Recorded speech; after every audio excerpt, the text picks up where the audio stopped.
Hello everyone, আজকে একটা semi smoky eye makeup কীভাবে করব সেটা তোমাদেরকে দেখাবো। তো চলো স্টার্ট করা যাক। প্রথমেই আমি আইব্রো দিয়ে স্টার্ট করছি। তার জন্য আমি একটা সুইস বিউটির আইব্রো পেন্সিল নিচ্ছি। এটা কিন্তু রেগুলার বেসিসে ইউজের জন্য খুবই ভালো। তো আমার আইব্রোটা যেহেতু একটু থিক, তো আমি হালকা করে এটাকে ফিল করে নেব। আমি বেশ কিছু মাস ধরেই কিন্তু আইব্রো করতে বাইরে যাচ্ছি না, পার্লারে আর কি। তো সেই জন্য খুব একটা ইভেন্টভাবে আমার আইব্রোটা নেই। তো যাই হোক, এটা দিয়ে কিন্তু খুব ভালো করে ফাঁকা জায়গাগুলো ফিল করা যায়। এরপরে এটার পেছনে একটা স্পুলি রয়েছে, সেটা দিয়ে একটু কম করে নিচ্ছি যাতে একটু ইভেন আউট হয়ে যায় লাইন্সগুলো।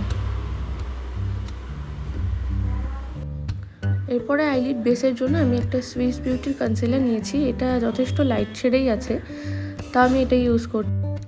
এটা আইব্রো লাইন বরাবর আমি এটাকে লাগিয়ে নিচ্ছি। এরপরে আমি এটাকে একটা ফ্ল্যাট ব্রাশ দিয়ে স্প্রেড করে নিচ্ছি হালকাভাবে, যাতে খুব বেশি ছড়িয়ে না যায়।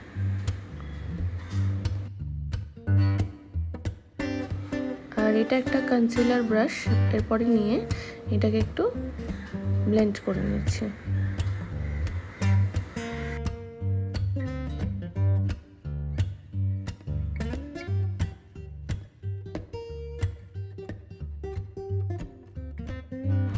ব্লেন্ড করা হয়ে গেছে। এরপরে আমি একটা কম্প্যাক্ট পাউডার নিচ্ছি, সেটা দিয়ে চোখের ওপরটা একটু সেট করে নিচ্ছি।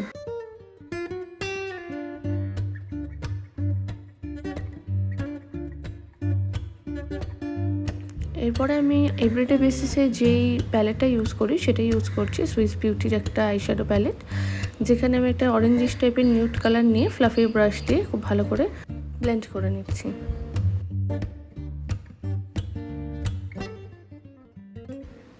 এরপরে আমি একটা লাইটার শেড নিচ্ছি, যেটা আমি as a transition shade use করব। উপরের যে হার্শ লাইনটা আছে সেটা ব্লেন্ড আউট করে নেব। আই মেকআপ করতে করতে আমার একটা আইল্যাশও পড়ে গেল। তো চোখের পাতা পড়লে নাকি উইশ করলে পূরণ হয়। তো তোমরা খাড়া খাড়া এটা মানো, অবশ্যই এটা কমেন্ট সেকশন জানিও। ইস কি কুসংস্কার। যাই হোক, এরপরে আমি একটা কাজল ইউজ করছি, কে বিউটি, যেটা কিন্তু খুবই ভালো কাজল একটা রেগুলার বেসিসে ইউজের জন্য। এটা কিন্তু যেভাবে আমি লাগাবো সেভাবেই কিন্তু সারাদিন থাকে, এমনিতেই থাকে, মানে এটাকে সেট না করলেও এটা এইভাবেই থাকে। তো প্রথমে আমি একটা আউটার কর্নার দিয়ে স্টার্ট করছি, আর ইনার কর্নারে হালকা করে দিচ্ছি, কারণ সামনের দিকটা খুব বেশি মোটা করা যাবে না। পেছন দিকটা আমি যত খুশি মোটা করে নিচ্ছি। তো এটা কিন্তু একটা হাউ টু ওয়্যার কাজল টাইপের ভিডিও তোমরা ভাবতে পারো। এরপর আমার ল্যাশ লাইনটা ফিল করা হয়ে গেছে। এরপর আমি ওয়াটার লাইনটাও কাজল দিয়ে ফিল করে নেব।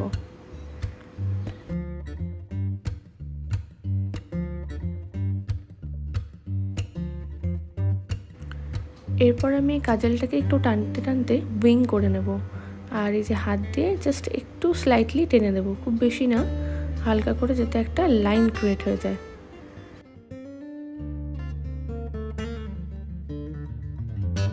এরপর আমি একটা মার্সের লাইনার ইউজ করছি। এটা কিন্তু বেকার একটা লাইনার, মানে আমার তো একদমই পছন্দ না তুলিটা।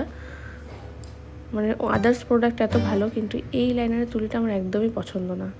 তো যাই হোক, আউটার কর্নার দিয়ে স্টার্ট করছি। প্রথমে ওই যে উইংটা বানিয়েছিলাম সেটাকে জয়েন করে দিচ্ছি, আর সামনের দিক থেকে অল্প অল্প করে মানে লাগিয়ে নিচ্ছি লাইনারটা ল্যাশ লাইন বরাবর, যাতে খুব মোটা না হয়ে যায়। খুব মোটা হলে কিন্তু দেখতে ভালো লাগবে, কারণ নিচেও মোটা উপরেও, দুটো একসাথে একদমই ভালো লাগবে না।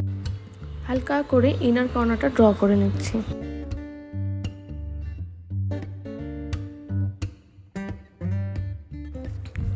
এরপরে আস্তে আস্তে মিডিলের পোর্শনটাতেও হালকা করে লাইনার লাগিয়ে নিচ্ছি, মানে দুটো লাইন যাতে জয়েন হয়ে যায়। এরপরে আমি ওই প্যালেটটার থেকে একটা নিউড শেড নিচ্ছি, সেটা নিয়ে একটা ব্রাশ দিয়ে স্মচ করে নিচ্ছি হালকাভাবে। আস্তে আস্তে এটাকে যেখানে উইংটা টেনেছি সেই অবধি স্মচ করে নিলাম। এরপরে একটা ব্ল্যাকিশ টাইপের ব্রাউন কালার নিয়ে নিচে যে কাজলটা পরেছি সেইখানে একটু সেট করে দিলাম, যাতে সারাদিন এটা ইনট্যাক্ট থাকে সেইভাবে। মোটামুটি এরপরে একটা আইল্যাশ কার্লার নিয়ে ল্যাশটা কার্ল করে নিচ্ছি। সরি, এরপরে মাস্কারা লাগানোর ভিডিওটা আমি ডিলিট হয়ে গেছে আমার থেকে, তো আমি দিতে পারলাম না।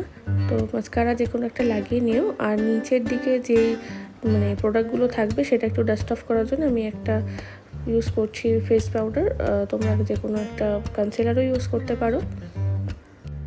শাড়ি কুর্তি যে কোনো আউটফিটের সাথেই কিন্তু এই আই মেকআপটা তোমরা করতে পারো।